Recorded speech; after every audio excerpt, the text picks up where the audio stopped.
Some tiny mistakes ended the lives of some of the world's most dangerous serial killers. Today we'll look at 6 real cases where one small error destroyed years of careful planning. Let's begin. Case 1. BTK, the floppy disk that ended 30 years of freedom. Dennis Rader looked like an ordinary man. He had a wife. He had children. He worked as a city compliance officer. He was even the president of his church council. But behind this normal life was one of America's most terrifying serial killers. He called himself BTK. Between 1974 and 1991, he murdered at least 10 people around Wichita, Kansas. Then, he disappeared. Police had no idea where he was. Years passed. Many believed BTK was gone forever. But in 2004, Rader started contacting the media again. He wanted attention. He enjoyed making fun of the police. At one point, he even asked officers a strange question. "If I send you a floppy disk, can you trace it back to me?" Police answered through a newspaper. They said it would be safe. Rader believed them. In February 2005, he mailed a purple floppy disk to a TV station. He thought he was being clever, but he forgot one thing. Digital files keep hidden information called metadata. Investigators found a deleted Microsoft Word document. The file had been edited by someone named Dennis. It also mentioned Christ Lutheran Church. A quick search showed that the church council president was Dennis Rader. Soon, police matched his vehicle. DNA evidence confirmed everything. On February 25, 2005, officers arrested him while he was driving. During questioning, he reportedly admitted the truth. The floppy disk had ruined everything.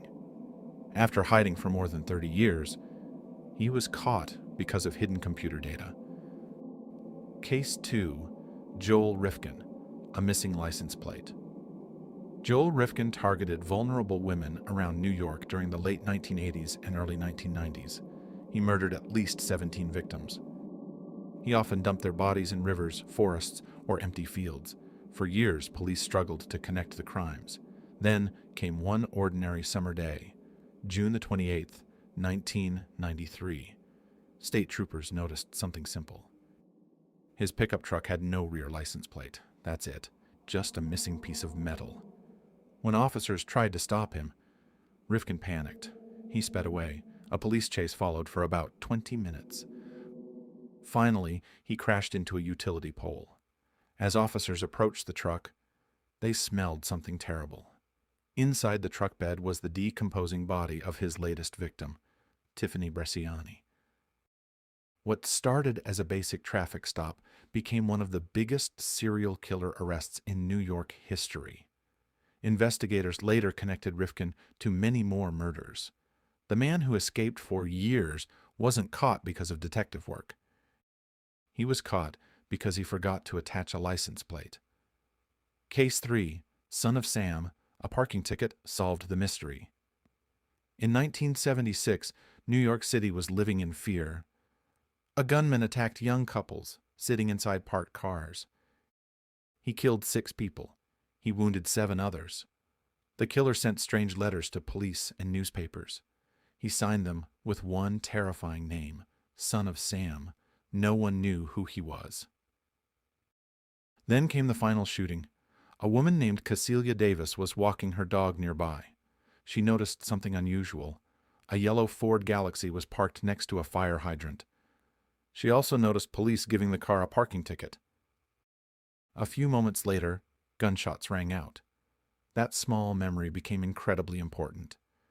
Detectives searched through parking tickets from that area. One ticket led them to the owner of the yellow car. His name was David Berkowitz. Police also learned that local officers already thought he behaved strangely. On August 10, 1977, investigators approached him. As they arrested him, Berkowitz reportedly said, "You got me." Inside the car was a gun. The serial killer who terrified millions wasn't discovered by a secret witness. He was found because of a simple parking ticket. Case 4. Dennis Nilsen. His own plumbing turned against him. Dennis Nilsen lived in London. He appeared quiet, friendly, normal. But inside his apartment was a horrifying secret. Between 1978 and 1983, he murdered at least 12 young men. After killing them, he kept their bodies inside his apartment for long periods. Eventually, he tried to get rid of the remains. He cut them into pieces. Then he flushed many of them down the toilet. At first, it seemed to work, but over time, the drains became blocked. Neighbors complained about the awful smell. On February 8, 1983, a plumber arrived to investigate. Inside the drain, he discovered human flesh and bones. Police quickly traced everything back to Nilsson's apartment. When questioned, Nilsson confessed. His own plumbing had exposed him. Case 5. Randy Kraft, a routine DUI stop. Randy Kraft was known as the scorecard killer. Investigators believe he murdered at least 16 young men, and possibly many more. He often picked up hitchhikers or young Marines. Then he drugged, tortured, and killed them. On May 14, 1983, California Highway Patrol officers noticed something ordinary. A car weaving across the road. It looked like a drunk driver. They pulled him over. During the stop, Kraft failed field sobriety tests. Then officers looked inside the passenger seat. There sat the body of a young Marine. His hands were tied. He had been strangled. Police searched the vehicle and found shocking evidence: drugs, photographs, bloodstains, and a mysterious coded list investigators later called the scorecard.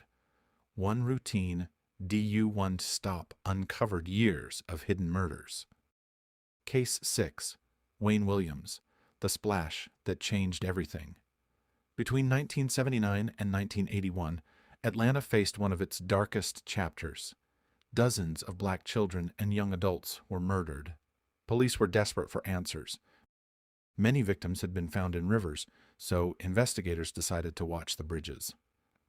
Early one morning, officers heard something unusual.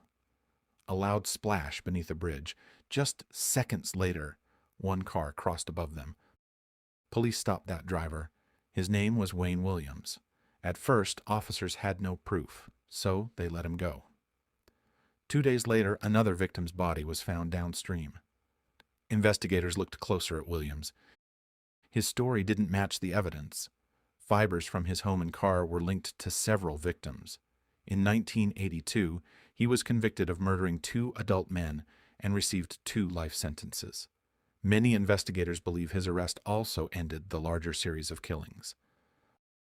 A single splash in the river became the clue that changed the investigation. These stories all have one thing in common. None of these killers expected a tiny mistake to destroy years of planning. Sometimes history isn't changed by giant breakthroughs. Sometimes it's changed by one small detail that nobody notices until it's too late.